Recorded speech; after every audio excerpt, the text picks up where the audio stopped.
If you had asked me a few years ago, I would have told you I was a lucky man. I had a steady job, a modest but comfortable home, and most importantly, a wife I loved. I worked 2 jobs, not because I had to, but because I wanted to. I believed in hard work, in building a future, in making sure we had everything we needed. I never once questioned her loyalty. When you love someone, you trust them. You don't look for hidden meanings in their words. You don't search for lies in their smiles. You simply believe. But love can make you blind. And I was no exception. It started with a whisper, just a few words from my neighbor, an old man who sat on his porch every evening, watching the world go by. He called me over one day, shifting uncomfortably in his seat. "I don't mean to cause trouble, son, but I've seen something. Your wife, she's been bringing a man home while you're at work." I laughed. Not because it was funny, but because it was absurd. My wife, the woman who texted me every day, reminding me to eat, telling me she missed me? No, it had to be a misunderstanding. "You must be mistaken," I said, shaking my head. But he didn't smile. He just gave me a long, knowing look. "I don't think so." That night, I tried to ignore it. But his words clung to me, refusing to let go. And so, I did something I never thought I would do. I installed cameras. Small, hidden, tucked away in places she'd never notice. I wasn't looking to catch her. I just wanted proof that my trust in her wasn't misplaced. Days passed. I watched the footage. Nothing. Just her moving around the house, watching TV, cooking dinner. And then on the 4th day, I saw him. A man. Not a relative. Not a friend. A stranger. She poured him a glass of wine, smiled at him in a way I had thought was only meant for me. And then he kissed her. They held hands as they walked upstairs, our bedroom. The details blurred as my vision darkened. But I knew what was happening behind that closed door. I could have confronted her. I could have screamed, asked her why, demanded answers. But why give her the satisfaction of twisting the truth? No, I wouldn't fight. I wouldn't beg. I would disappear.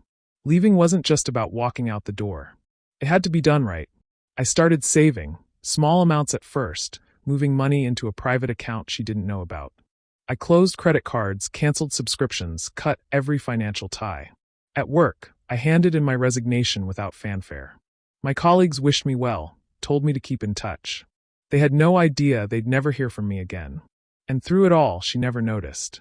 She was too distracted, too caught up in her secret world to see the man she was betraying was quietly slipping away.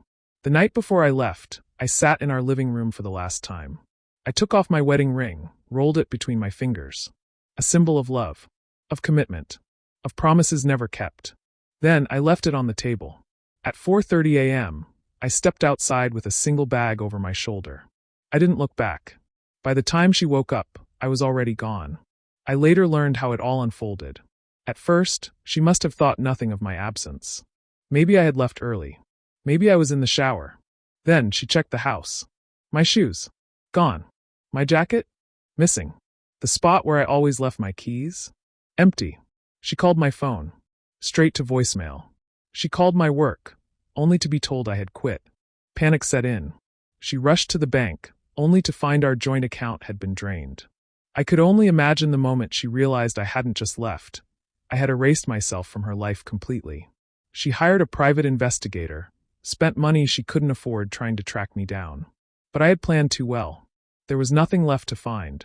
And while she searched for me, I was already somewhere else. I settled far away, on a quiet island in the Caribbean. For the first time in years, I felt at peace. No lies. No betrayal. Just silence. Eventually, I met someone new. She was kind, gentle, honest. We built a life together. And when our daughter was born, I knew I had made the right choice.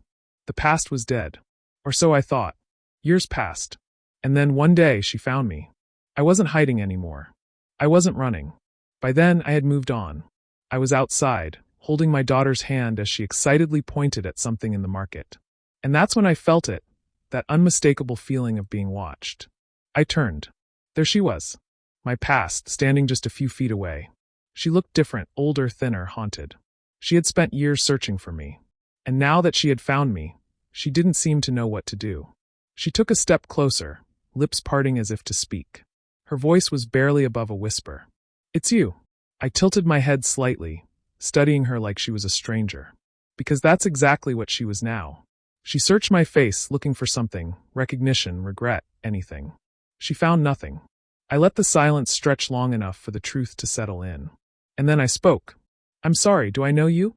The words hit her harder than any slap, any scream, any confrontation ever could. Her face crumbled. For the first time, I saw something in her eyes I had never seen before: defeat. I didn't wait for her to respond. I didn't give her the chance to explain, to beg, to cry. I simply turned, took my daughter's hand, and walked away. I never looked back.